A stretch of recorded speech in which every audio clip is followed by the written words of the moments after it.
comparing Sofwave with Ultherapy, these are both ultrasound-based devices. Ultherapy has been around a long time. In fact, you could argue that the reason Sofwave exists is because Ultherapy exists. Without Ultherapy, there wouldn't have been that an evolution to the Sofwave machine. But their similarities, okay, so for starters, they both beam ultrasound waves through the skin, they both cause little injuries under the skin, and they both will give skin tightening. Why we would recommend Sofwave over Ultherapy is that Sofwave is a one-trick pony. It will cause those injuries at 1.5 millimeters below the skin and nowhere else. And that 1.5 millimeter depth is really important. It's why the people who came up with the machine set it at that level. It's so you don't injure fat. Fat, as we get older, is our friend.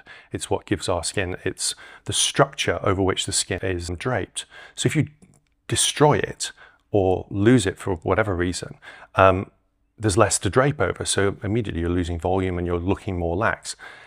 If you burn deeper than 1.5 millimeters, then you get into the territory of fat destruction. Now that can be really useful on occasion.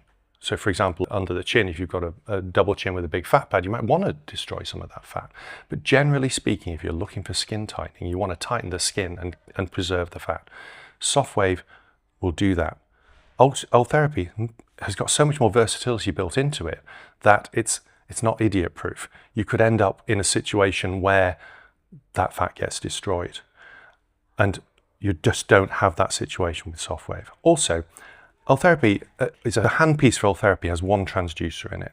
That means that each time they put the handpiece on the skin, one little injury is being caused. Sofwave has 7 transducers in the handpiece, so you're getting 7 injuries each time you put the handpiece on the skin, which means it's a much quicker treatment. And that's important because both of them are a bit uncomfortable to have. What clients who've had both tend to report is that with Ultherapy, it's longer and the pain seems to be a more crescendo-like pain. So you start, it's okay, but by the end of it, you're sort of begging for it to stop. Whereas with Sofwave, it tends to be more consistent throughout. So you know what it's going to be like throughout the time you're having it, and it's quicker. And having, done Sofwave on many, many people, speed is really important.